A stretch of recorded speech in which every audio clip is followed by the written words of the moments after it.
So bear with me, because some of these stats are, it's what came out of the study, but it's not the most motivating, I guess, other than we can change this. The majority of the women surveyed said they perceive gender discrimination as widespread. Only half say they're as successful as their male counterparts.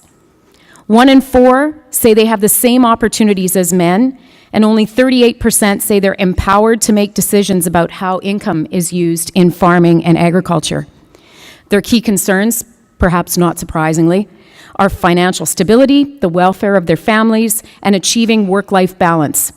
But before you thank me for being the rain cloud at this party or the skunk at the picnic, women are overwhelmingly proud to be in ag. 92% of the women surveyed said they are either proud or very proud. That's huge. That's an incredible result, and it's hugely positive. But I've been involved in agriculture my whole life. I grew up on a small mixed farm in Portage Prairie, Manitoba. We grew cereals, oil seeds, pulses. We sold cattle. We sold hay, chickens, eggs, cream, raspberries. My grandpa said he'd sell us if we didn't listen. 500 acres supported 2 families.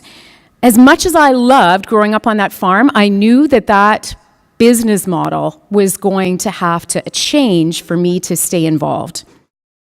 So, if we commit to trying to find the best way to do things, we need to commit to also collaborating and listening instead of driving forward. So my way may not be the right way. Join me.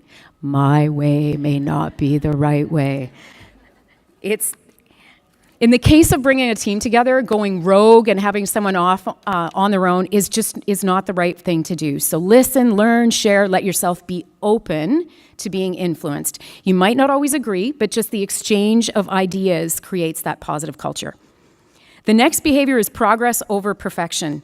Whether you're trying to complete a task, a project, or a merger, it's so important to remember that it's not always going to be perfect, and you are never going to have all the information that you want to have. So Dr. Bryn said you just have to start somewhere. And when she said that, I thought that's exactly what this piece of my talk is about. Aiming for perfection actually impedes success. Perfectionists procrastinate because they can't fail on tasks they haven't started. And that was from the Harvard Business Review just recently. When we aim for perfection, we feel paralyzed, and we tell ourselves we just need a little bit more information, just a little bit more research, and then nothing gets done. So remember that a completed something is more valuable than a perfect nothing. Change takes time. It's counter to how so many of us work. We're always up against the clock, running and against deadlines and expectations, but when it comes to transformative change, you have to take the time to do it right and know that it's going to take a longer time than probably what we estimate. Nobody wins if you're going too fast, and if you don't have anybody following you, you're not really leading.